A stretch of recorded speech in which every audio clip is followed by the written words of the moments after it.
Hello guys, আমার চ্যানেলে আপনাদেরকে জানাই আবারও একবার ওয়েলকাম। ভাইফোঁটার মতো স্পেশাল দিনে আমরা সমস্ত ভাই বোনেরা মিলে সারা দিনে কতটা মজা করেছিলাম তা সব কিছু এই ফোনের মধ্যে ক্যাপচার করে রেখেছিলাম। তো ভাবলাম তোমাদের সঙ্গে একটা ছোট্ট ভিডিওর মাধ্যমে শেয়ার করি। তো দেরি কিসের, চলো ভিডিওটা একদম প্রথম থেকে শুরু করা যাক।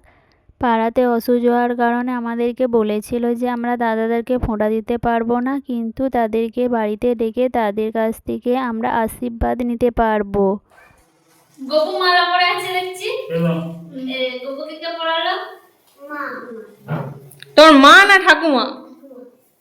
ভালো ভালো তোমার তো যেমন বিয়ে হয় দাদাই একদম আমার তো তোর আগে বিয়ে হয়।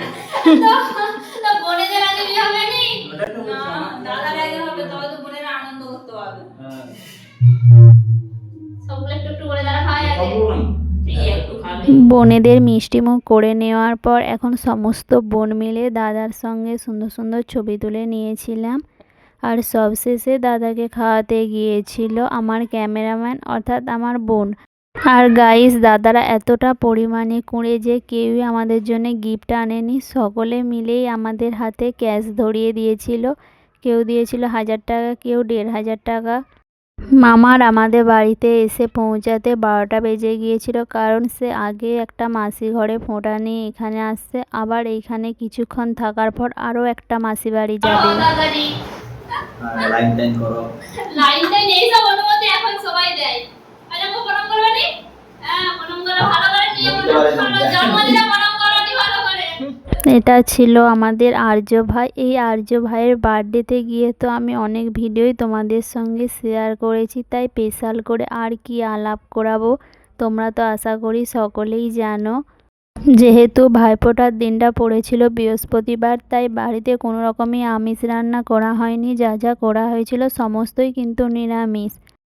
এছাড়াও দাদারা কার্তিক মাসটা পুরোটাই নিরামিষ করে, তারা কোনো রকমই আমিষ রেসিপি খেয়ে থাকে না। আর আজকের মেনুতে ছিল রাইস, ভেজিটেবিল, আলু ভাজা, পটল ভাজা আর স্যালাড আর চানা পনির। এইখানে সমস্ত রেসিপি কিন্তু আমি নিজের হাতে বানিয়েছিলাম। আর থালা সাজানোটা কতটা সুন্দর হয়েছে তোমরা কিন্তু আমাকে একটা কমেন্ট করে জানিও। আমার সবচেয়ে বড় থালা দেখুন গাইস। আলে আমি একদম পাঁচটা পরিষ্কার করেছি। মামা আর আর্য দেখুন গাইস কত রকম খাইনি, একদম সব খাওয়া।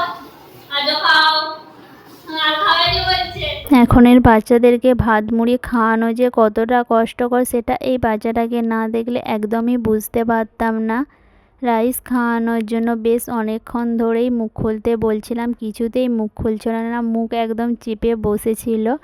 যখন এই আইসক্রিমটা দেখালাম তারপর দেখুন মুখ খুলেছে, আর আইসক্রিম দেখে মুখে স্মাইল দেখো একবার। তাড়াতাড়ি খাও। খাও। তবে এটা পাওয়া যাবে, এটা খেলে তবে এটা দেওয়া হবে, না হলে দেওয়া হবে কি? চাই এটা? এটা চাই? এরাও খাও। কোথায় শেষ মুখে যে দিলেই মুখে মুখে তাড়াতাড়ি খেতে হবে। তো চলো গাইস, ভিডিওটা আজ এইখানেই শেষ করা যাক। আর ভিডিওটা ভালো লাগলে একটা লাইক কমেন্ট করতে ভুলবেন না। দেখাবে নেক্সট ভিডিও নিয়ে। ততক্ষণে সবাই সুস্থ থাকবেন, ভালো থাকবেন, টাটা, বাই বাই।